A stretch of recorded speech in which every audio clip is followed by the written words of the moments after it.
اعوذ باللہ من الشیطان الرجیم بسم اللہ الرحمن الرحیم۔ شروع کرتا ہوں اللہ کے نام سے جو بڑا مہربان نہایت رحم والا ہے۔ اے رسول، لوگ آپ سے انفال کے بارے میں سوال کرتے ہیں، کہہ دیجئے کہ انفال اللہ اور اللہ کے رسول کے لیے ہے، پس اگر تم مومن ہو تو اللہ سے ڈرو اور اپنے باہمی تعلقات اور معاملات کی اصلاح کرو اور اللہ اور اس کے رسول کی اطاعت کرو۔ کامل ایمان والے تو بس وہ ہیں کہ جب اللہ کا ذکر کیا جائے تو ان کے دل دہل جاتے ہیں، اور جب ان کے سامنے اس کی آیتوں کی تلاوت کی جائے تو ان کے ایمان بڑھ جاتے ہیں، اور وہ ہر ایک حال میں اپنے پروردگار پر توکل یعنی بھروسہ رکھتے ہیں، جو نماز قائم کرتے ہیں اور جو کچھ ہم نے ان کو دیا ہے اس میں سے کچھ ہماری راہ میں خرچ کرتے ہیں۔ بے شک ایسے لوگ حقیقی مومن ہیں، ان کے لیے ان کے پروردگار کے ہاں مرتبے ہیں اور بخشش ہے اور بہترین روزی ہے۔ یہ انفال کا معاملہ ایسا ہی ہے جیسا کہ آپ کے پروردگار نے جنگ بدر میں حق کے ساتھ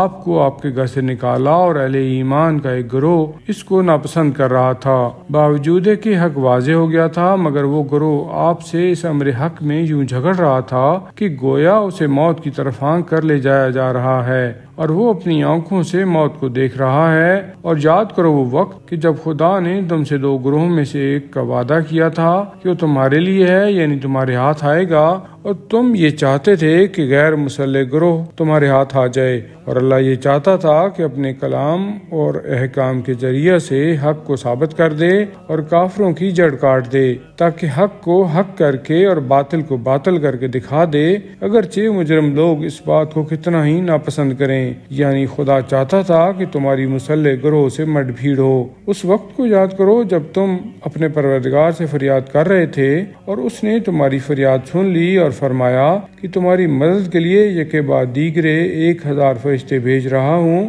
اور اللہ نے ایسا اس لیے کیا کہ تمہارے لیے خوشخبری ہو اور تمہارے مضطرب دلوں کو اطمینان ہو، ورنہ فتح و فیروزی تو بہرحال اللہ ہی کی طرف سے ہے۔ یقیناً اللہ زبردست اور حکمت والا ہے۔ اور وہ وقت بھی یاد رکھنے کے قابل ہے کہ جب اللہ نے تمہیں غنودگی سے ڈانپ دیا تھا تاکہ اس کی طرف سے تمہیں امن و سکون حاصل ہو، اور آسمان سے تم پر پانی برسا رہا تھا تاکہ تمہیں پاک صاف کرے اور تم سے شیطان کی نجاست اور ناپاکی دور کر کے اور تمہارے دلوں کو مضبوط کرے، تمہاری ڈھارس بنائے اور تمہارے قدموں کو جمائے۔ اور وہ وقت بھی یاد رکھنے کے قابل ہے جب تمہارا پروردگار فرشتوں کو وحی کر رہا تھا کہ میں تمہارے ساتھ ہوں، تم اہل ایمان کو ثابت قدم رکھو، میں عنقریب کافروں کے دلوں میں مومنوں کا رعب ڈال دوں گا۔ سو اے مسلمانوں، تم کافروں کی گردنوں پر ضرب لگاؤ اور جوڑ جوڑ پر چوٹ لگاؤ۔ یہ اس لیے ہے کہ ان لوگوں نے خدا اور رسول کی مخالفت کی۔ یاد رکھو کہ جو کوئی بھی خدا اور رسول کی مخالفت کرے گا